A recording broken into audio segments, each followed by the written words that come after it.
you're constantly comparing yourself to other people, not necessarily other businesses. I could have played it safe and gone the easy route and be climbing the corporate ladder somewhere, and I'm sure I'd be making a lot more money there, but I wouldn't be having the fun and exciting ride that I'm probably on today. That's one of the main things I try and remind myself. I wouldn't change it for anything. Don't get me wrong, there's a lot of sacrifice in it, but at the end of the day, I still wouldn't have to change it because it's what I wanted to do. This week's Millennial Master is Rob Smith, co-founder of Arrowtown Drinks. Together with his brother James, he turned a gap year discovery into a purpose-driven drinks brand, challenging industry giants and proving that independence, authenticity, and sustainability are the real competitive edge. In this episode, we cover why having a real story behind your brand is your biggest asset, how to compete with industry giants when you have zero resources, and the mindset shifts that help you handle setbacks and turn obstacles into opportunities. Millennial Masters is proudly sponsored by Jolt, the UK's top web hosting service. Whether you're launching a WordPress site or scaling up a custom app, every great project needs a reliable home. That's why Jolt has hosting plans starting at just £3.95 a month, with unbeatable deals on domain registrations too. Why Jolt? It's a no-brainer. There's no waiting around, with support within 30 seconds on live chat. Your site stays live no matter what, with over 99.99% network uptime, and you can also pay with Bitcoin or American Express, so you can rack up those points too. How good is that? Sign up today and enjoy your first 3 months free. Head to jolt.co.uk to get started. Rob, welcome to Millennial Masters. How are you today? Great, thank you. I'm great, thanks, Daniel. Thanks for having me on. I'm excited to chat to you today. And so am I. And I think your story and the story of Arrowtown starts very far away, somewhere in New Zealand, where you were backpacking with your brother quite a few years ago. Is that the inception point of your entrepreneurial journey? Yeah. So it does actually backdate to 2018 now. I was indeed taking a gap year after university, so I studied environment business at Leeds. I was actually meant to go and start a grad scheme at JLL, which is a sort of property real estate company, but I decided that I wanted to buy myself some time and I was going to go traveling. Unsure of what would be next. Sort of, as far as they were concerned, I was meant to come back and start the following September. But you're quite right. I was out in Arrowtown, New Zealand, which is a small sort of beautiful mining village, sort of old gold mining village in New Zealand. Beautiful place. You've got to go if you haven't been before. But that was really where it began, because I was sort of hanging out with a lot of locals because I was staying with some mutual friends, and they have this interesting day there called Crate Day, which is, I think it's the first weekend in December or something like this. And it is exactly what it sounds like. It is, everyone turns up to a party or wherever they are with a crate of beers, and the aim is to just try and drink, your whole crate. But interestingly, everyone turned up with sort of ready to drink spirit mixers, which, to be honest, I thought was quite unusual because, in the UK, everyone just turns up with a crate of beers, and that's like pretty normal, especially if you and sort of your mates getting together. Anyone was basically drinking these spirit mixers, and they were made with spirit, sparkling water, and fruit juice. So the idea being they were lower in calories, they didn't have artificial ingredients and sweeteners. I think straight away I just remember thinking, like, why didn't we have this in the UK? Because it seemed like such an obvious problem. So I'd obviously gone through university. I was getting pretty tired of the standard options, but like everyone in my age group, I was starting to get a little bit more health conscious as well. And it just seemed there was perhaps this opportunity for someone to do what they were doing there and just create some great tasting drinks, which were made with all natural ingredients and low in sugar, because I thought it shouldn't be that hard to find. So that's exactly sort of how we got going. I came back to the UK My brother was still studying in Exeter, but we sort of got chatting about it. We knew we wanted to start a business together. And we decided like maybe this is what we should do, because I think we thought this is a problem we've seen ourselves. So if we think like this, then surely other people do too.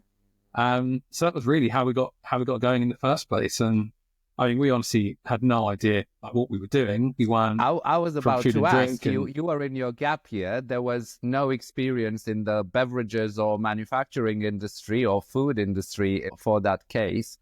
How did you go about to creating or recreating some of the amazing drinks you had back in New Zealand and adapting them to the UK market? Yeah, so great question. We honestly had no idea what we were doing. Obviously, I'd done one placement year, sort of year of work in London during my degree, but that was sort of as far as it went in terms of exposure to the real world, I guess, other than part-time jobs, which I'd always had. James was still studying Exeter. So, to be honest, there was a lot of Googling, honestly, Googling stupidly, looking back now, literally how to start a drinks company. And we were reaching out to anyone we knew in the space, which wasn't a lot. We were just trying to befriend local breweries. But honestly, the biggest thing for me was LinkedIn. I was just messaging lots of founders, Dash Water, Punchy. All of these guys were incredibly helpful in our early days, and still are today. But honestly, just reached out and was just asking, getting them on a quick call and say, how would I start? Where would I create a recipe? Or where would I produce? And is this even possible?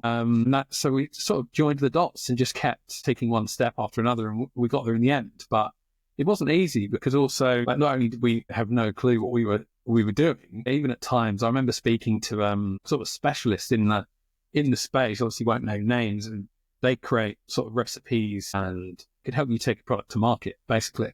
And I remember getting on a call and he literally said, I'm here to shatter your dreams, and it's not possible. Like, no one will do small scale canning. Looking back now, it's a good job I didn't listen, because I then just had to speak to other people and choose wisely the advice. And at the time, there were small canning companies cropping up, and we found great partners over the years to work with. But yeah, so that's how we got going. Basically, a lot of LinkedIn, a lot of networking, and just figuring out as we go. So it's an interesting phase, that's for sure. So how did you go about creating the drink, and how many iterations you had before you said, okay, this is the one? You worked with a specialist company to do this, right? Yeah. So we had a few people recommend a company down in Brighton, great company to work with, and you basically go to them with a brief. So we knew kind of what we wanted, but on the other hand, we didn't even know what spirit we should use. We didn't know how it worked at all. And it's kind of embarrassing now looking back, because, it's an expensive day, and we were there for, you meant to have a full day. I think we were done by about 1 o'clock, and just honestly, just very naive. But hey, you've got to start somewhere. Yeah, that's exactly how it works. You go to them with a brief, they help you create some recipes, you take the samples away. And so we did, a fair few iterations. We probably changed it. At that point, you probably do 15, 20 different variants on the day itself. Then we tested with friends, made some more tweaks, and finally took it to our first production run. And so, we tried to lean into the experience of other people. We didn't go and set up our own canning line. That was never our plan. So we wanted to find people to just help us with every part of the initial journey. But your journey also started at a very difficult time in the economy, when a global event and a global pandemic meant that it wasn't as easy to get that product made and get it out there. Yeah, definitely. Yeah, we had a very difficult time, because this is going back to, I think, 2019. We started getting some ideas together with the aim of trying to launch in spring 2020.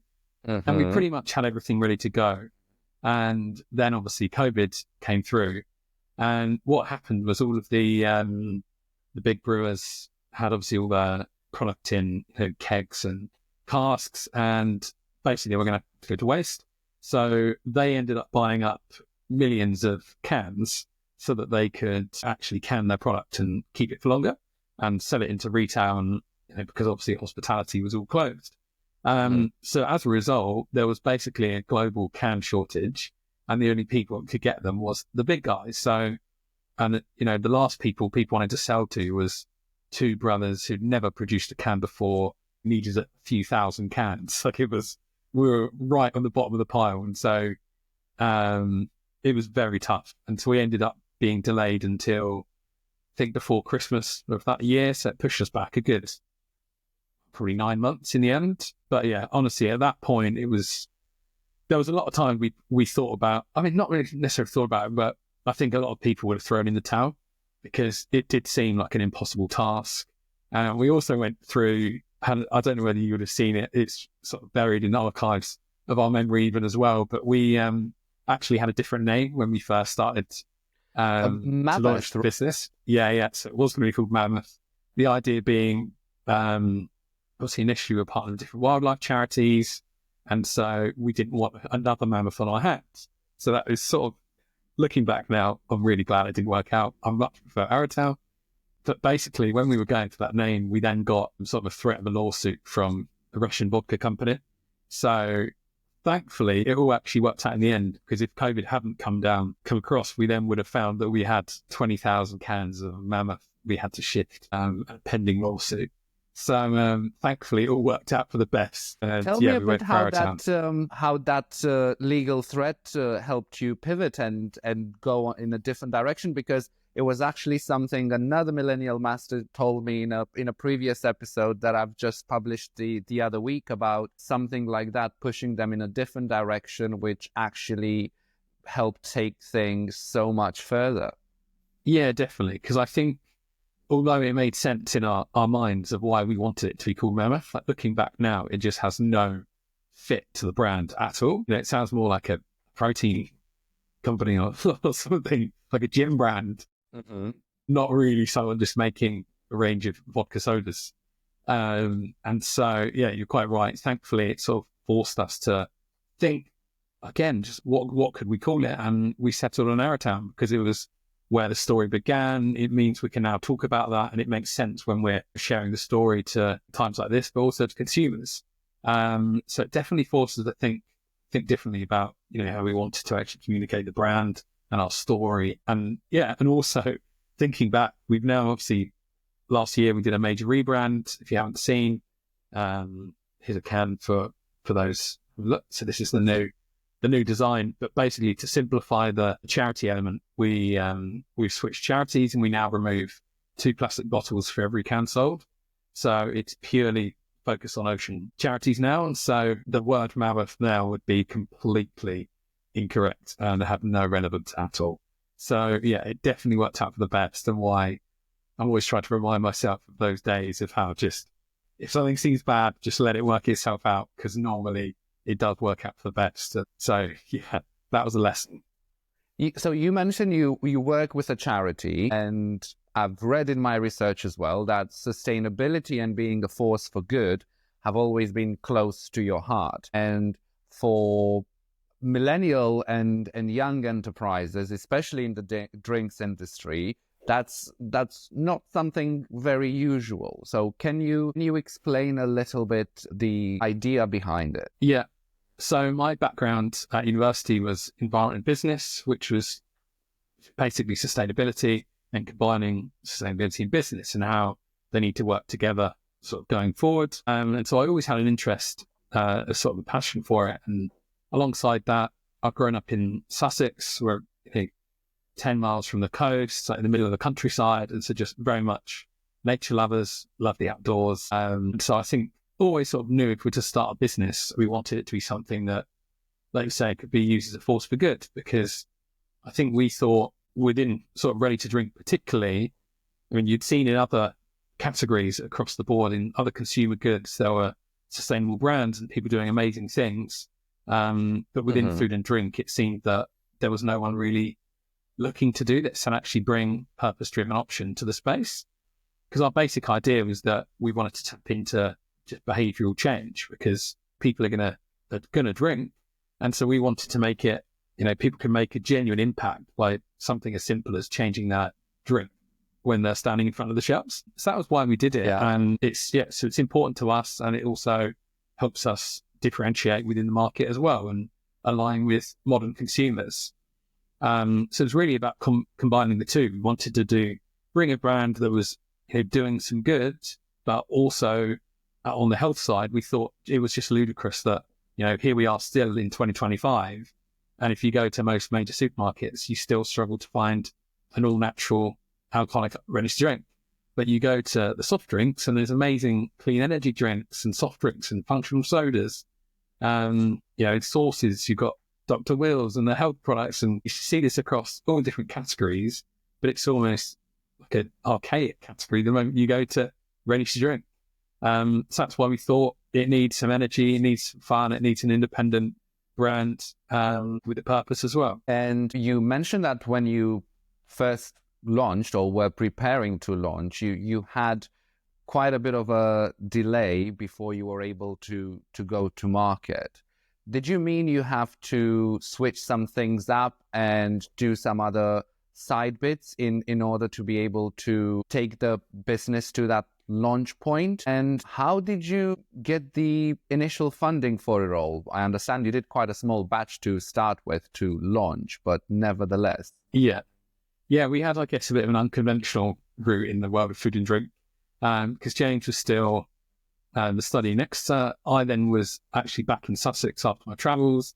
And so I ended up then working on a construction site, and I was basically using the funds, living at home, saving up every paycheck, and basically then using that money to pay for launching business. So the first thing was trying to pay for the recipe development days, and we had to pay for a freelance designer. And don't get me wrong, that we found ways to be frugal, and because we had no choice. But yeah, I was working basically full-time on this site through COVID, trying to just save up money. They allowed me to sort of be flexible, so I would take off the Wednesday and work 4 days a week, and then the Wednesday I would use to line up all my calls with other founders, and as I was trying to piece together and find time to do the business, so I would do it on Wednesdays and then work through the evenings to try and get it to fruition.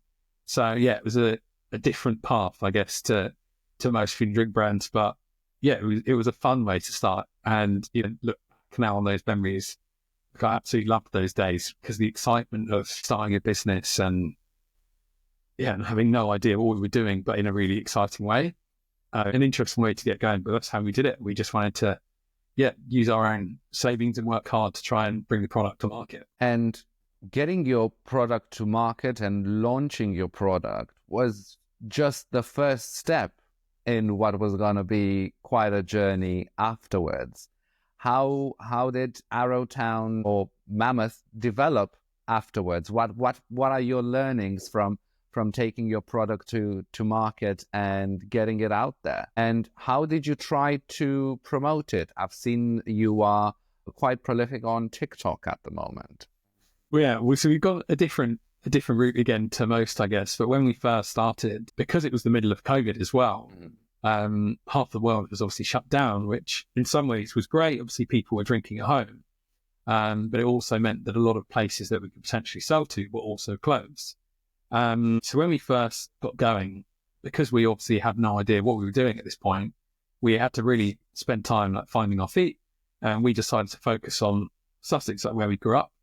And so we were driving around and just going in cold to anywhere that sold booze, whether that was farm shops, delis, convenience stores. But honestly, the most successful thing we probably did at the very start was I would join every local community group on Facebook, and I would post in there and just say, we're two Sussex brothers, we've launched this business. If you'd like to give them a try, we're doing a taster pack. And honestly, it was amazing. The locals, the community and the support we got was incredible. And so we were literally taking orders via Facebook Messenger and loading up sort of back of our parents' car, driving around Sussex, hand delivering these. I think our record was 10 minutes. Someone messaged and we were already around the corner. So it was yep, no worries, we'll be there in 10. So we were well ahead of Amazon Prime in these days. But that's how we had to get going, because we just didn't really have any other choice or know where to even start. Obviously, we've evolved from that point and started working with wholesalers and started increasing our footprint across the country. And that was going to be my next question. What was the tipping point when you started scaling up from launching at this tricky time and hand delivering in record time across your region and your home area to scaling it up nationally? What was the tipping point and how did you get there? Yeah, I think it's probably start of 2023 was really when we got our first break, because that's when we started working with Co-op. So we got on a regional sort of listing within the mid-county, so ranging across from up from Birmingham, across the Cotswolds, Midlands. And for us, that was our Co-op's first local range of products that they were promoting. So we weren't necessarily local to them, but they can bring in products directly as well if they think it fits with their range and their values. So we got on really well with the team there. They loved what we were doing, and they basically gave us our first break. So that was 2023, and for us that was our real first test, because we'd sold cans within farm shops and delis, but are we going to be able to perform in the retail environment? So for us it was crucial. It was just going to see, like, can we actually deliver? Can we hit their targets and stay in? Fortunately, things went really well. We exceeded their targets, and we're still selling with them today. So they've been a really good. So they were probably the perfect step for us, because it was a manageable level of sites, and it enabled us to build up credibility and case studies, which we're now taking out to other retail groups. And so we built on that. We sell in sort of independents and convenience stores across London with a couple of wholesalers there. We've done a lot in the sort of festivals and event scene. So last year was our sort of biggest summer yet. So we sold out at BBC Radio 1, big weekend, Bournemouth Sevens, we did Green Man, Bristol Pride, a lot of great events. So yeah, it's been a lot of change, I guess, from the early days, but we've obviously still got a very long way to go. And it's very tough industry. Probably way harder than we ever thought it was going to be, but like, we're really enjoying the ride, and we do believe we've got a really interesting proposition and solving a problem. So yeah, we're going to keep grinding away and do what we do, and hopefully keep growing our distribution across the country. So you rightfully mentioned it's a tough industry. There's a lot of players, huge players in the alcohol and beverages industry, although you are carving yourself a niche where there's not as many, but nevertheless, in terms of distribution, marketing, and pure market power, you are playing against some really, really big global companies. How have you found that? Yeah, it's definitely challenging going against the biggest companies in the world with pretty much zero resources in comparison. But it's one of those that we've got belief in, like, where we want to take the brand, and we're still getting cut through. But I think we're just having to lean on our independence and lean into the unfair advantages that we do have against them. So it's becoming increasingly popular now, where people, they want to support independent brands. They're looking for brands like ours that have a story. And so that's what we're having to lean into, and how we're trying to get more cut through at the moment is trying to really lean into that, lean into our authenticity and where the brands come from, and also bring people on for the journey. So that's something we're trying to do more of now, is show people more behind the scenes and what it takes to run this business, or what the challenges have been. That's where TikTok comes into play. Exactly. So we're trying to push TikTok a lot harder now, because we've seen amazing brands do really well on there by doing exactly this, just giving a bit more behind the scenes and bringing people along for the journey, because that's something that the big guys can never replicate, and because they don't have that authenticity. So that is our advantage that we've got to really, really lean into. So you've approached first the direct to consumer market. You kind of like had to, because of the way you launched locally. And then you're expanding more into retail. I'm guessing the fact that somebody else was canning your recipe for your beverages meant that you could scale quite quickly in terms of production. But what did that mean for resources in the business and your organization and growing it and scaling it up, basically? Yeah, so we've always been very stretched as a business, that's for sure, and we definitely still are. because from the start, it's just been James and I trying to build this brand together. Recently, we have had some help. So we've managed to bring in an intern. Well, we had our first intern that was with us for a few months, which was great, and still doing a bit of work for us. Now they're back at university, which is amazing. And then more recently, we brought in another great intern who's also bringing different strength, but amazing skill set and really helping us grow as well. But for most of the time, it's purely been James and I. And so we've really had to think carefully about how we actually make use of our time. So that's why we wanted to effectively outsource everything through from production through to logistics to the warehousing.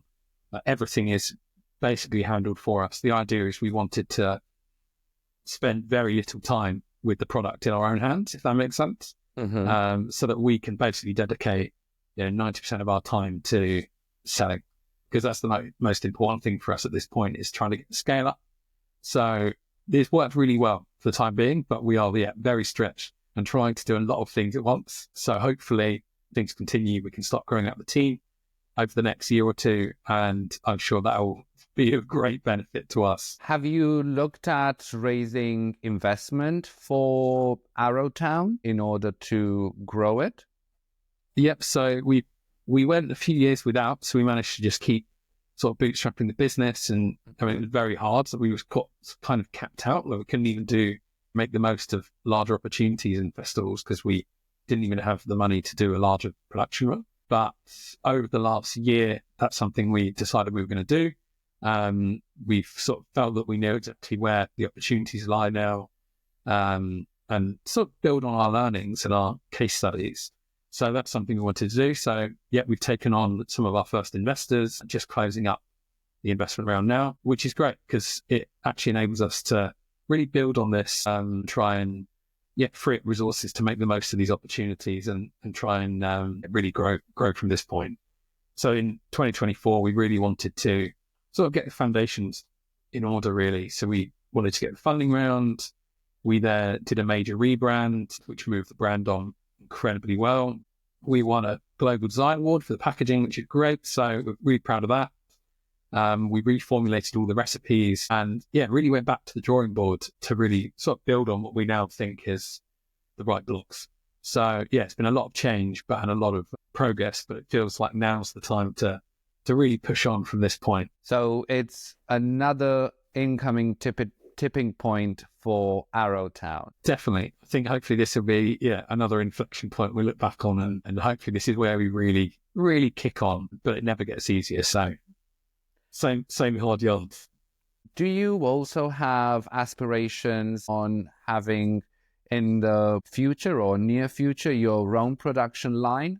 I'm assuming that being agile and subcontracting and outsourcing a lot of the production also means that things can get a bit expensive and eat into your margin. Yeah, definitely. There's definitely the option to do it, but I think for us personally, we probably never will. There's great manufacturers out there now. Like our current partner's been amazing, and they work with brands a lot bigger than we are. So we know we've got a great partner that we can scale up with as well and always meet that demand, and we can grow with them, which is perfect. And although, like you say, we could maybe shave off a few pennies if we did our own line, but having spoken to a few brands that have, particularly when we're a small team, it just doesn't make sense to use the capital in that way and have headaches of running your own line. So for now, we're going to just leave it to the experts and keep all of our time focused on growing the business. I guess you could call Arrowtown a family business, because I'd say so. Your brother James is your co-founder. Yeah. And for a lot of the co-founders who I've spoken to, everybody who had one mentioned that obviously you need to go through a dating process, really know what they are like, what are their aspirations, where do they want to be. But you had this idea with your brother from the beginning. And I'm curious, what are the dynamics in the business and how do you divide responsibilities? Yeah, well, look, running a business with your brother for us is great. I think we both really enjoyed it. And we're quite different people, I'd say, but we're very similar in terms of our aspirations for the brand and our thought process. So I think, I mean, to be honest, we haven't really had any challenges at all. We're always pretty much in agreement, or if we aren't, we normally come around. And I think what the main benefit is for us is that there's no beating around the bush. Like you can just be completely honest about your opinions. You don't just let things sort of go and maybe get worse. You just talk them through, because that's what you've been doing, right? I mean, to a different degree, obviously, when we're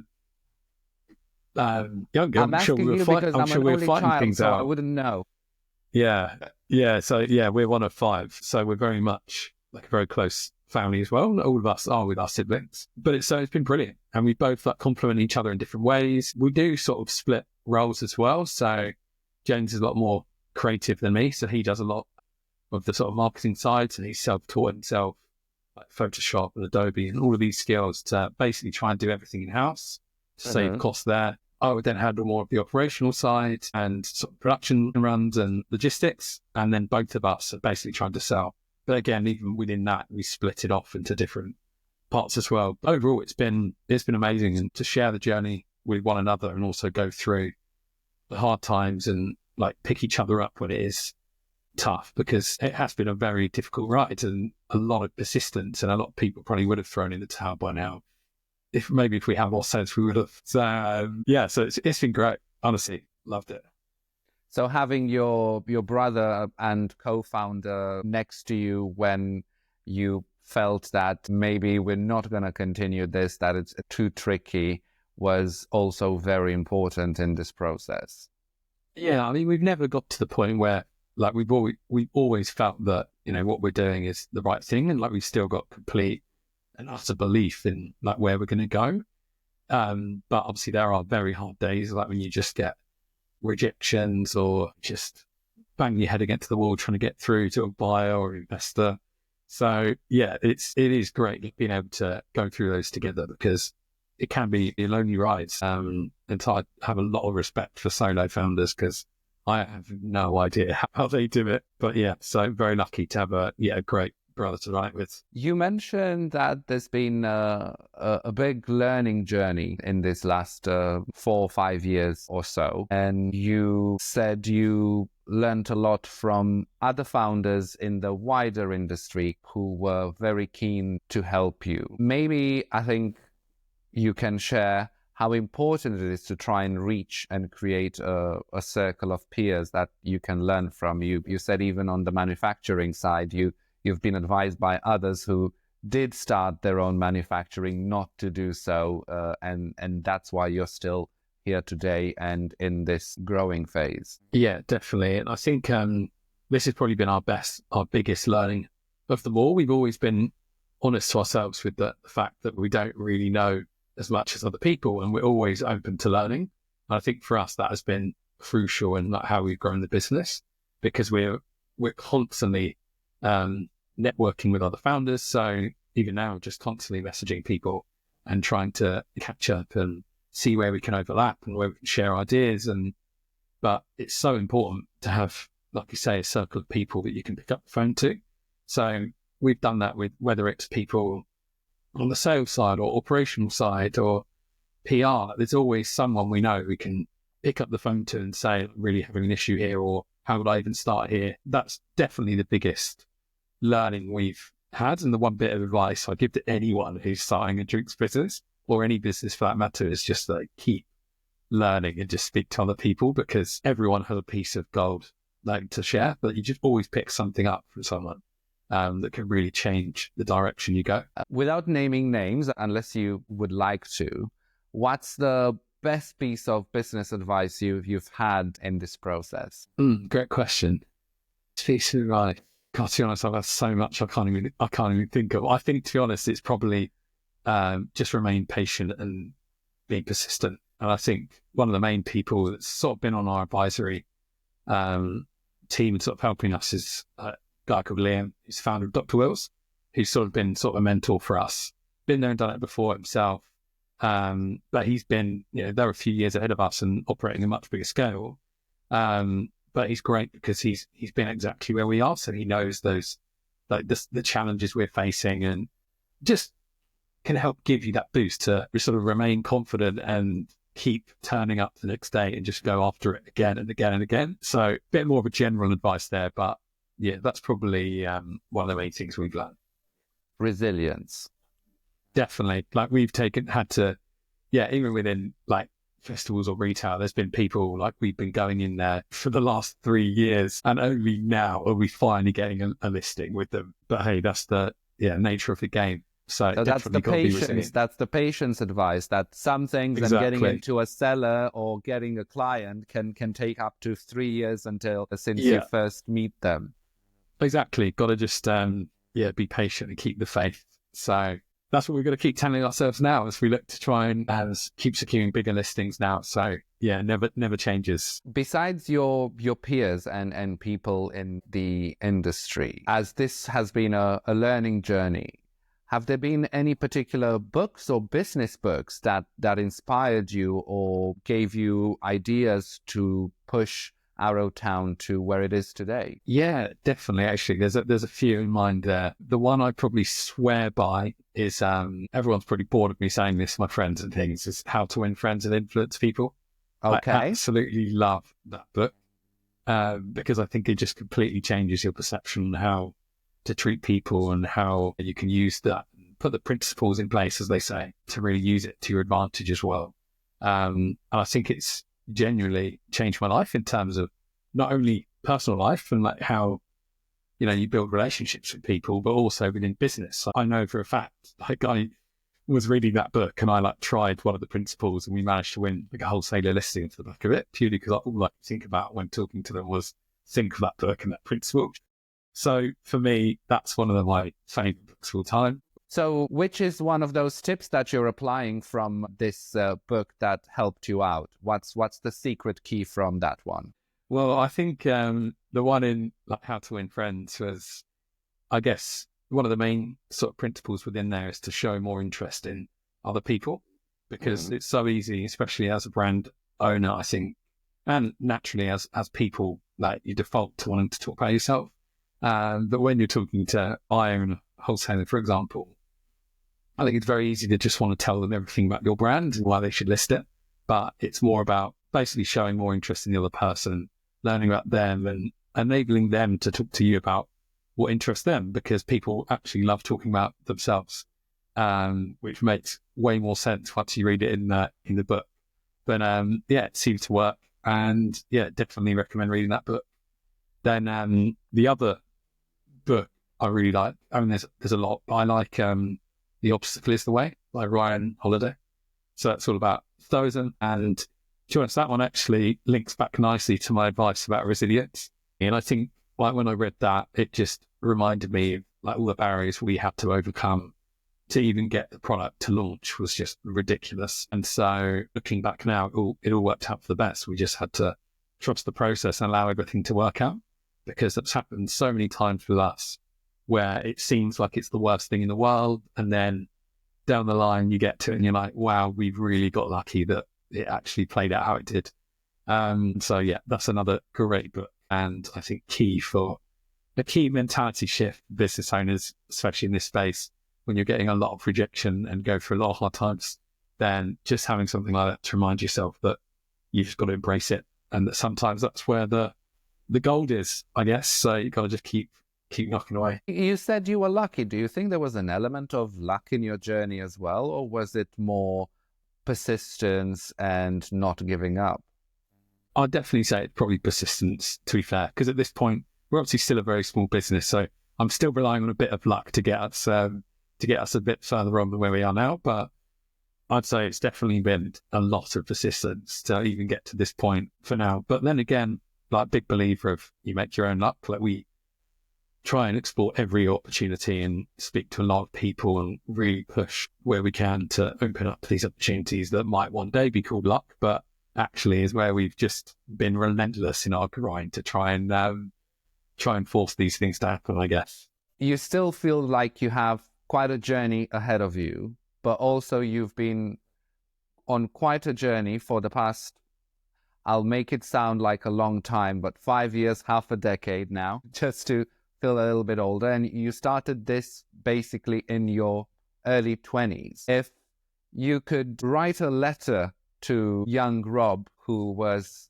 just getting inspired in Arrowtown, New Zealand, about what was to come and what to do next, what would you say to yourself?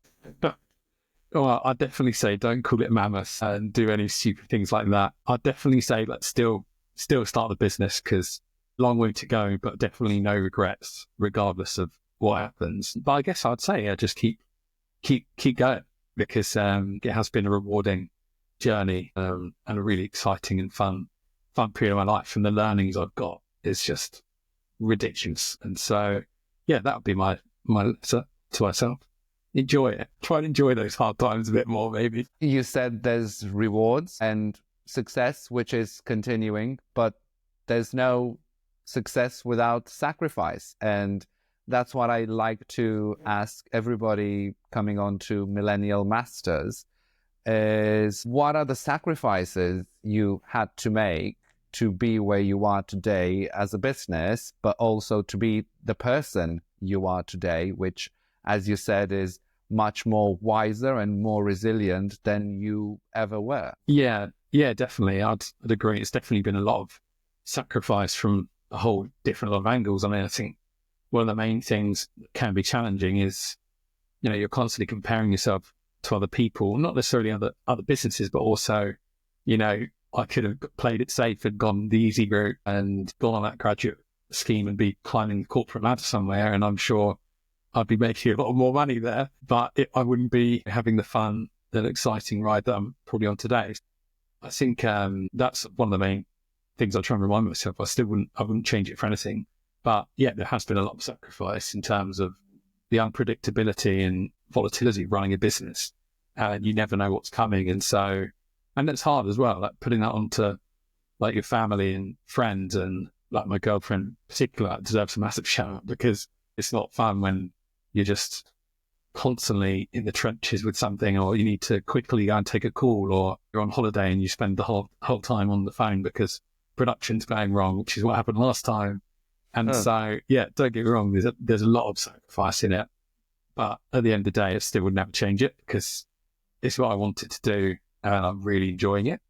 No matter how hard it is, I still just, wouldn't change it. Wouldn't change the world. You also mentioned, and that's kind of like tapering off our discussion today, you also mentioned how even when you go on holiday, you have to take calls. It happens, especially, some things just can't wait.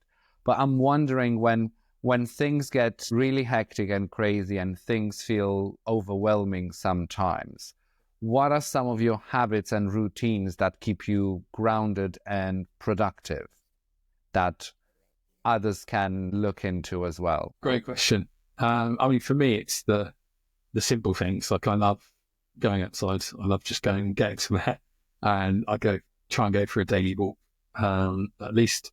So that's like a big thing for me. It often helps clear my head. I'm lucky I've got other, I guess, passions as well. I'm a big football fan. I support Brighton, which can add to my stress. But on the other hand, if Brighton win, then I quickly forget about all the challenges I'm facing in Arrowtown, because you can't beat the feeling of a Brighton win. But then it's also mainly then connecting with like family and friends. Like, for me, that's crucial.